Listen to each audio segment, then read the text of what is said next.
Good morning my dear student. मैं शुएब आलम। आप सब जानते हैं कि हम लोगों ने आरबीएससी का जो है हिंदी मीडियम का गणित का पाठ्यक्रम यानी सिलेबस स्टार्ट कर रखा है और उसमें हम एक चैप्टर यानी वैदिक मैथ्स को हम कंप्लीट कर चुके हैं।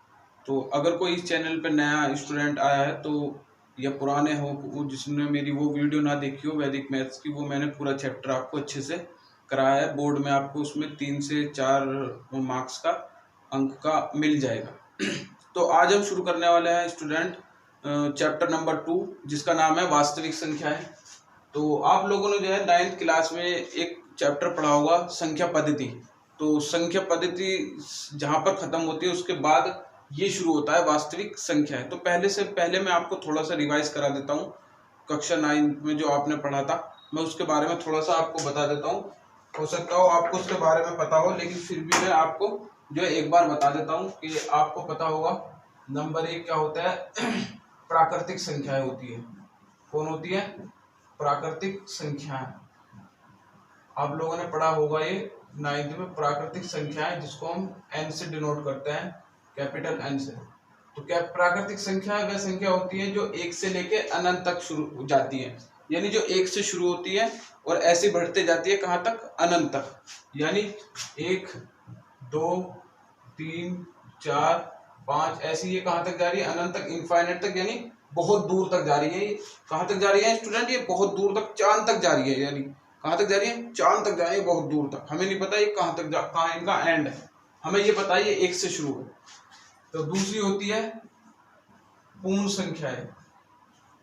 पूर्ण संख्याएं, पूर्ण संख्याएं क्या किससे डिनोट करते हैं? W से।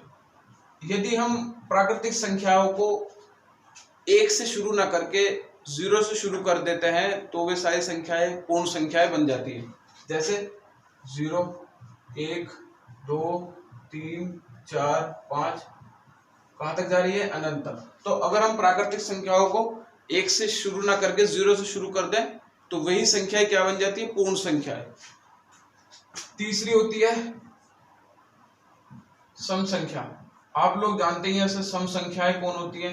सम संख्याएं वे संख्याएं होती है जो 2 से कट जाती है, 2 से विभाजित। 2 से विभाजित जो संख्या हो जाती है उन्हें क्या बोलते हैं? 2 से विभाजित जो हो जाती है सम संख्या। जैसे 2 4 6 8 10 12 14 ऐसी कहाँ तक? अनंत तक जा रही है ये संख्या भी। यानी वे संख्याएं सम संख्या होती है। 2 का पहाड़ा, 2 का टेबल सब सम संख्याएं होती है। तीसरी और चौथी है विषम संख्याएं। विषम संख्याएं, इसका आपका जो है वास्तविक संख्या जो पार्ट है इसमें आपका इन चीजों का ज्ञान होना बहुत जरूरी है, नहीं तो आपको इसमें प्रॉब्लम होने वाली है। विषम संख्याएं वो होती हैं जो 2 से ना कटती हो, ये 2 के से विभाजित ना होती, जैसे 1 3 5 7 9 11 13, यानी इन संख्याओं को छोड़ करके बाकी सारी संख्या कैसी होती है? विषम संख्या होती है, जो 2 से विभाजित नहीं होती या जो 2 के टेबल में नहीं आती, 2 के पहाड़े में नहीं आती, उन्हें बोलते हैं विषम संख्या। नंबर 5 होता है जो इम्पोर्टेंट है, पूर्णांक। पूर्णांक को किससे हम डिनोट करते हैं? कोई इसे I से भी डिनोट कर देता है, कोई इसे Z से भी जो है कह देता है, I से भी Z से। पूर्णांक संख्याएं कौन होती है? देखो, पूर्णांक संख्याएं पूर्ण संख्याएं और उनके नेगेटिव से जो बनती है। पूर्ण संख्याएं, पूर्ण संख्याएं व ऋणात्मक संख्या से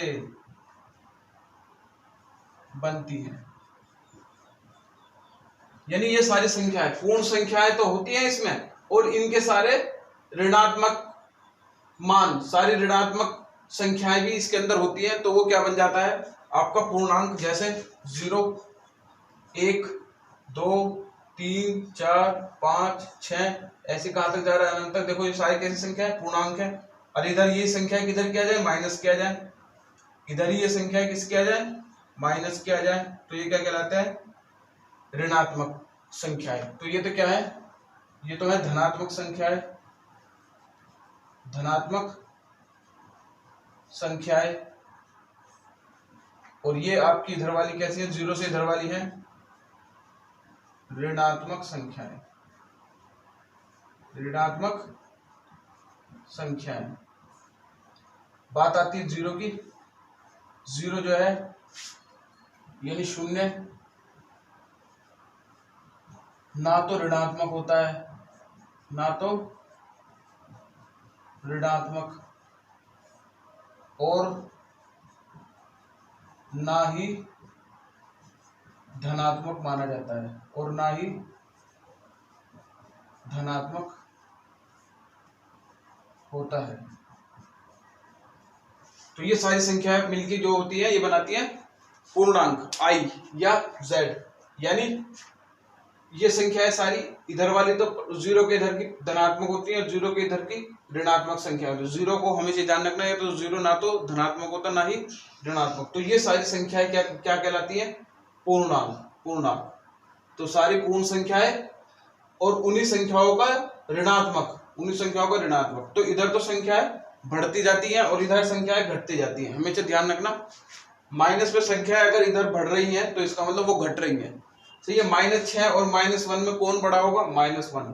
तो जो संख्या छोटी होती है वो बड़ी होती है माइनस में, ऋणात्मक में, ध्यान रखना। और धनात्मक में आपको पता ही है, जो बड़ी होती है वो बड़ी और जो छोटी होती है वो छोटी। तो ये होती है आपके पूर्णांक। इन संख्याओं को हम पूर्णांक बोलते हैं और इन्हें हम ऐसे भी लिख देते हैं कि i बराबर 0। देखो यहाँ एक प्लस का भी है और एक माइनस का, जिसके आगे कोई साइन नहीं होता, कोई निशान नहीं होता, चिन्ह नहीं होता, उसे प्लस का मानते हैं। तो 0 + -1 + -2 + -3 + -4, ऐसे ही डॉट डॉट तक अनंत तक। इनको हम ऐसे भी लिख देते हैं, ऐसे भी लिख देते हैं इन्हें, i या z बराबर ऐसे भी लिख देते हैं। तो ये है आपके पूर्णांक, ये होती है आपकी पूर्णांक संख्याएं। ठीक है, तो अब हम आगे चलते हैं। इसमें पूर्णांक के बाद आता है इसमें अभाज्य संख्या है। अभाज्य संख्या बहुत इंपॉर्टेंट है, बहुत ही महत्वपूर्ण है इस चैप्टर को लेकर के। अभाज्य संख्याएं, अभाज्य संख्या कौन होती है, एक से बड़ी, एक से बड़ी वह संख्याएं, एक से बड़ी वह संख्याएं जो एक व स्वयं से विभाजित होती हैं। अभाज्य संख्याएं वह संख्याएं होती हैं जो एक या खुद से ही विभाजित हो, बाकी किसी संख्या से विभाजित ना हो। एक से तो हर संख्या विभाजित होती है स्टूडेंट, आप ध्यान रखना कि एक से हर संख्या विभाजित होती है। तो ऐसी संख्याएं जो एक से विभाजित हो और सिर्फ खुद से ही विभाजित हो, बाकी किसी तीसरी संख्या से विभाजित ना हो, उन संख्याओं को हम अभाज्य संख्या बोलते हैं। जैसे मैंने आप लोगों के सामने लिख दिया 11। 11 जो है वो एक से विभाजित होता है, एक से सब विभाजित होती है। और 11 के ही पहाड़े में आता है, बाकी किसी के पहाड़े में तो नहीं आता ना, 2 के, 3 के, 4 के, 5 के। मैंने आप लोगों के सामने लिख दिया 19। 19 भी एक अभाज्य संख्या है। क्यों है, क्योंकि 19 जो है एक से विभाजित होता है और खुद 19 से विभाजित होता है। बाकी कोई तीसरी संख्या ऐसी है ही नहीं जो 19 को विभाजित कर दे, यानी 19 को पूरा पूरा भाग कर दे, कोई ऐसी संख्या है नहीं। मैंने आप लोगों के सामने लिख दिया 29। 29 संख्या को देखता है अभाज्य संख्या है या नहीं। देखो इसको जो है एक तो सबको विभाजित करता है, एक को तो सबको लेना ही नहीं है। और जो है जो 29 है, 29 के ही पहाड़े में आता है, बाकी किसके पहाड़े में नहीं आता। तो ये भी कैसी संख्या है, एक अभाज्य संख्या है। तो अभाज्य संख्याओं को आप लोगों को ध्यान रखना होगा अच्छे से कि अभाज्य संख्याएं जो है स्टूडेंट वो होती है जो एक से विभाजित होती है या खुद से विभाजित होती है, बाकी किसी तीसरी संख्या से विभाजित नहीं होती। तो हम अभाज्य संख्याओं को लिखना शुरू करेंगे। एक से बड़ी होती है सारी संख्याएं, ये एक इसमें नहीं आता। 2, 3, 5, 7। 7 के बाद कौन सी लिखूं, 8 नहीं। 8 जो है एक से विभाजित हो जाता है, 2 से भी विभाजित हो जाता है, 4 से भी हो जाता है और खुद 8 से भी। मैंने कहा सिर्फ 2 से विभाजित हो, एक से और खुद से, लेकिन ये तो और से भी विभाजित हो रहा है, तो इसका मतलब 8 इसमें नहीं आएगा। 2, 3, 5, 7, 11, 13, 17, 19, 23, 29, 31, 37 और 41, ऐसी ये संख्याएं भी बहुत दूर तक, चांद तक जा रही है, बहुत दूर तक जा रही है। तो ये संख्या कैसी संख्या है? सारी अभाज्य संख्याएं हैं जो किसी से नहीं कटती, किसी से विभाजित नहीं होती, सिर्फ एक से होती है या खुद से होती है, यानी वे संख्याएं अभाज्य संख्या होती हैं जो किसी के पहाड़े में नहीं आती, सिर्फ अपने ही पहाड़े में आती हैं। इनमें कोई भी संख्या ऐसी नहीं है जो किसी के पहाड़े में आती है, वो खुद के ही पहाड़े में आती है। 31 किसी के पहाड़े में नहीं आता, 31 खुद के ही पहाड़े में आता है, तो 31 भी अभाज्य संख्या है। ऐसी संख्या ये चलती जाती है चांद तक। अब दूसरी संख्या है भाज्य संख्या।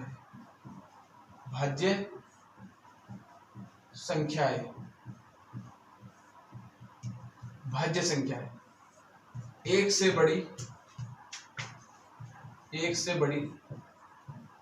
वह संख्याएं जो एक व स्वयं के अलावा किसी और संख्या से भी विभाजित होती है। भाज्य संख्याएं, भाज्य संख्याएं समझ लो ध्यान से। भाज्य संख्याएं वो संख्या होती है जो एक से विभाजित हो, एक से सब विभाजित होती है, अपने आप से विभाजित हो और एक किसी और संख्या से भी विभाजित हो जाए। समझ गए ना? तो अभाज्य संख्याओं में तो सिर्फ 2 से विभाजित होती है, 1 से और खुद से, और भाज्य संख्याओं में 1 से, खुद से और किसी और संख्या से भी क्या हो जाए, वो विभाजित हो जाए, तो वो संख्या क्या कहलाती है? भाज्य संख्या। कैसे? यानी इन सारी संख्याओं को छोड़ करके जितनी भी संख्याएं होती है सब भाज्य संख्या होती है, एक से बड़ी होती है, एक ना इसमें आता है ना इसमें आता है। ठीक है, भाज्य संख्या है। जैसे मैंने आप लोगों के सामने लिख दिया 4, देखो 4 को 1 भी विभाजित कर देता है, 4 को 2 भी विभाजित कर देता है। भाई 2 के पहाड़े में आता नहीं कि 4, 2 तो नहीं 4, और 4 को खुद भी विभाजित करता है, 4 एकम 4। तो देखो ये जो 4 संख्या है ये एक से और खुद के अलावा किसी और संख्या से भी विभाजित हो रहा है, तो इसका मतलब 4 कैसी संख्या है? भाज्य संख्या है। 4 कैसी संख्या है? भाज्य संख्या। और देख लेते हैं 16, 1 से तो विभाजित होगा ही, 2 से भी होगा, 3 से नहीं होगा, 4 से भी होगा, 5 से नहीं होगा, 6 से नहीं होगा, 7 से नहीं होगा, 8 से होगा, और फिर खुद 16 से होगा। देखो ये एक और खुद के अलावा भी किन्हीं अन्य संख्याओं से भी क्या हो रहा है?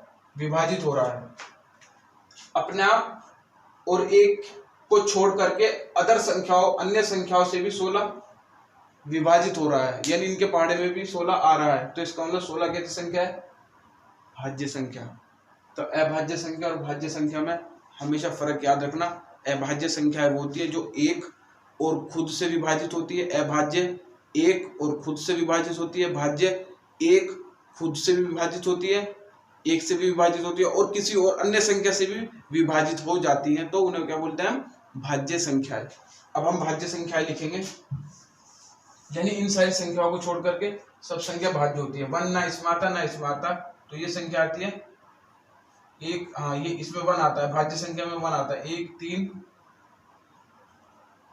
नहीं 1 इसमें भी नहीं आता, 1 इसमें भी, 4 6 8 9 10 12 14 16 18, ऐसी संख्या ये भी कहाँ तक जा रही है?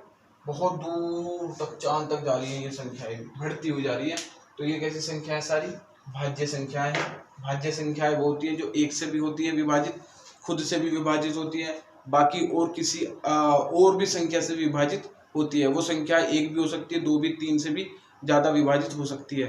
तो भाज्य संख्या और अभाज्य संख्या में आप लोग फर्क याद रखना, ये बहुत इंपॉर्टेंट है। तो आप लोगों को इसके बारे में पता होना चाहिए अच्छे से, तो मैंने आपको अच्छे से बताने की कोशिश करी है। तीसरा होता है परिमेय संख्याएं। परिमेय संख्याएं। परिमेय संख्याएं क्या होती हैं, सभी बच्चे को बताओ। सबसे पहले क्या होती है परिमेय संख्याएं, जिन्हें क्यू से हम डिनोट कर देते हैं। तो परिमेय संख्याएं वो होती हैं जिनको हम पी बटे क्यू के रूप में लिख सकते हैं, पी बटे क्यू के यानी भिन्न के रूप में लिख सकते हैं। और इसका हर जो है वो कभी भी 0 के बराबर नहीं होना चाहिए। अंश बोलते ऊपर वाले को, हर बोलते नीचे वाले को। हर कभी भी 0 के बराबर नहीं होना चाहिए। और P और Q दोनों किसके नंबर होने चाहिए, पूर्णांक में से ही लिए हुए कोई भी दो नंबर हो जाते हैं। इसका मतलब होता है बिलोंग्स का मतलब P और Q पूर्णांक में से भी लिए हुए कोई भी दो नंबर हो सकते हैं, चाहे वो प्लस का भी हो सकता है और वो माइनस का भी हो सकता है, वो धनात्मक भी हो सकता है, वो ऋणात्मक भी हो सकता है। तो ये परिमेय संख्या की परिभाषा होती है कि P बटे Q की फॉर्म की होती है, भिन्न P बटे Q रूप की होती है। उनमें नीचे वाला कभी भी 0 नहीं होना चाहिए, ऊपर वाला जो मर्जी हो जाए। और P और Q ये अंश और हर दोनों किसके नंबर हो, पूर्णांक में से ही लिए हुए कोई भी दो नंबर हो। ये प्लस का भी हो सकता है, धनात्मक भी हो सकता है और ऋणात्मक भी हो सकता है।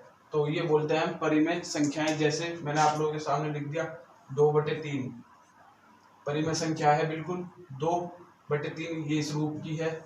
पहली कंडीशन फॉलो हो रही है। दूसरी, नीचे वाला 0 नहीं होना चाहिए, ये भी फॉलो हो रही है। तीसरी, ये दोनों संख्याएं इंटीजर में से हों, ये भी पूर्णांक में है और ये भी पूर्णांक में आता है। तो दोनों ये परिमेय संख्या है। तो मैंने लिख दिया आप लोगों के सामने 7/-3/-7 क्या है, परिमेय संख्या है। चेक कर लेते हैं। P बटे Q का रूप का है, P बटे Q का रूप का है। नीचे वाला 0 नहीं है, बिल्कुल नहीं है। P और Q दोनों I में से लिए हुए तो दो नंबर है।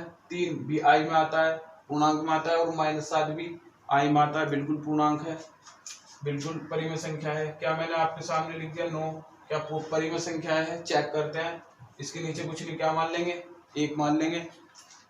P बटे Q का रूप का है, बिल्कुल है। नीचे वाला 0 नहीं है, बिल्कुल नहीं है। दूसरी कंडीशन भी इसकी सही है। तीसरी कंडीशन P और Q दोनों पूर्णांक होने चाहिए। देखो P भी पूर्णांक है, Q भी पूर्णांक है, तो ये भी एक क्या है, परिमेय संख्या। क्या 0 भी परिमेय संख्या है? हाँ, 0 भी परिमेय संख्या है। चेक कर लेते हैं। P बटे Q का रूप का है, P बटे Q का रूप का है। नीचे वाला 0 नहीं होना चाहिए, ऊपर वाला पढ़ाई हो जाए, लेकिन नीचे वाला हर 0 नहीं होना चाहिए, अंश हो सकता है। ठीक है, तो नीचे वाला 0 नहीं, कंडीशन ये भी सही है। P और Q ऊपर वाला और नीचे वाला दोनों पूर्णांक में से लिए हुए जो कोई नंबर है, 0 भी पूर्णांक में आता है और 1 भी पूर्णांक में आता है। ये परिमेय संख्या है। क्या क्या क्या ये भी परिमेय संख्या है। चेक करते हैं।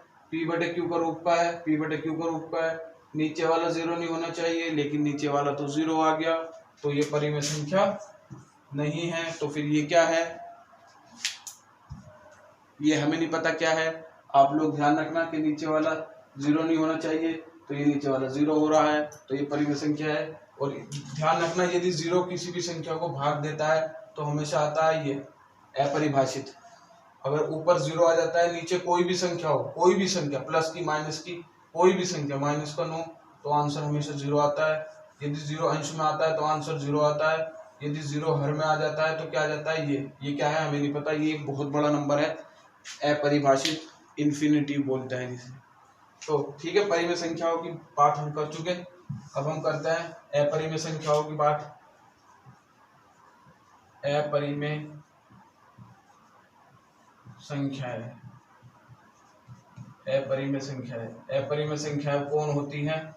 जो P बटे Q की फॉर्म की नहीं होती, P बटे Q के रूप की नहीं होती, उन्हें हम अपरिमेय संख्याएं कहते हैं। जैसे मैंने आप लोगों के सामने लिख दिया पाई। पाई का मान कितना होता है, 3.1423569 कुछ इस तरीके से जाता है इसका मान। मुझे तो एग्जैक्टली नहीं पता भाई, उसे ऐसे चलता रहता है ये मान। √2 का मान कितना होता है, 1.4140200805, कुछ ऐसे चलता है √2 का मान। यानी ये संख्याएं अपरिमेय होती है जो P बटे Q के रूप की नहीं होती। हाँ, हम लेते हैं इसकी मान, ये लेते हैं √2 का हम मान 1.414 ले लेते हैं। ये इसका अप्रोक्सीमेशन वैल्यू होती है, लगभग वैल्यू होती है, एग्जैक्टली वैल्यू नहीं होती। तो ये था परिमेय संख्याएं और अपरिमेय संख्याएं।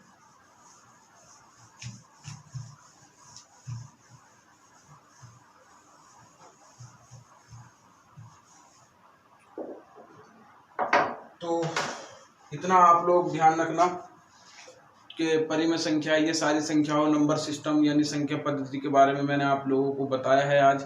तो आप लोग इन्हें जो है थोड़ा सा रिवाइज करना, इन्हें ध्यान से पढ़ना। और बच्चों, आपको वीडियो अगर अच्छी लगी हो तो लाइक करना, कमेंट करना, शेयर करना, घंटी के बटन यानी थम्स अप के बटन को दबाना तो बिल्कुल भी मत भूलना। Thank you.